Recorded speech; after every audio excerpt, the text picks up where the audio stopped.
wabarakatuh. Perkenalkan, nama saya Indrayani Suntara, mahasiswi Institut Medika Dr. Gigi Suherman dari program studi Diploma 3 Kebidanan semester 5. Di sini saya akan melakukan penyuluhan mengenai PHBS atau perilaku hidup bersih dan sehat, kemudian Bapilnas dan diare serta ISPA. Selamat menyaksikan. PHBS merupakan kependekan dari perilaku hidup bersih dan sehat. Sedangkan pengertian PHBS adalah semua perilaku kesehatan yang dilakukan karena kesadaran pribadi, sehingga keluarga dan seluruh anggotanya mampu menolong diri sendiri pada bidang kesehatan serta memiliki peran aktif dalam aktivitas masyarakat.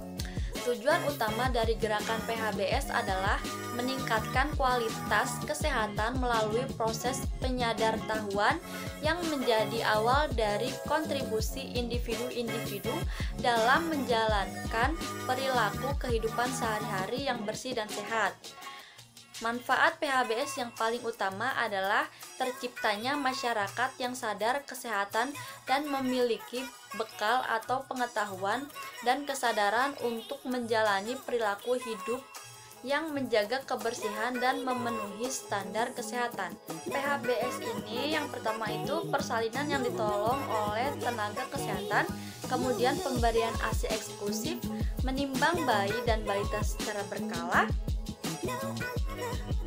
kemudian cuci tangan dengan sabun dan air bersih, menggunakan air bersih, menggunakan jamban sehat, memberantas jentik nyamuk, konsumsi buah dan sayur, melakukan aktivitas fisik setiap hari, tidak merokok di dalam rumah. Diare adalah kondisi yang ditandai dengan meningkatnya frekuensi buang air besar atau BAB menjadi 3 kali atau lebih dalam sehari dengan tinja yang lebih cair. Laporan dari Badan Kesehatan Dunia atau WHO menunjukkan bahwa sekitar 525.000 balita meninggal setiap tahunnya akibat diare. Sebagian besar diare pada anak balita disebabkan oleh infeksi virus. Penyebab lainnya adalah infeksi bakteri dan parasit. Kondisi yang menjadi pemicu utama diare pada anak akibat infeksi ini adalah kebersihan lingkungan dan sanitasi yang buruk. Selain karena infeksi, diare pada anak juga bisa disebabkan oleh alergi, keracunan makanan, gangguan penyerapan makanan, dan efek samping obat. Gejala diare pada anak yaitu lebih sering BAB dan mencret. Diare bisa disertai dengan perut kembung, mual, muntah, demam, nyeri perut, dan lemas. Saat diare, tubuh akan kehilangan cairan dan elektrolit dengan sangat cepat. Hal ini dikarenakan saluran cerna sulit menyerap cairan dan elektrolit.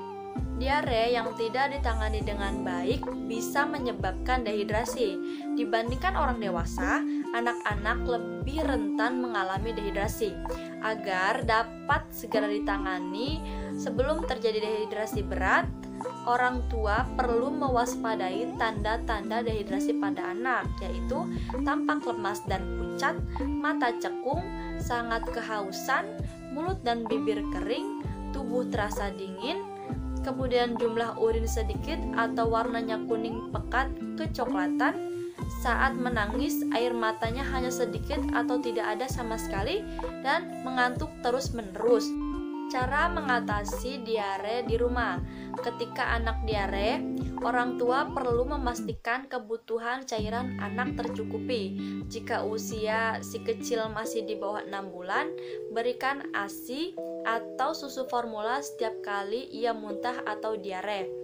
Jika usianya sudah lebih dari 6 bulan, berikan ia minum rehidrasi, misalnya Oralit.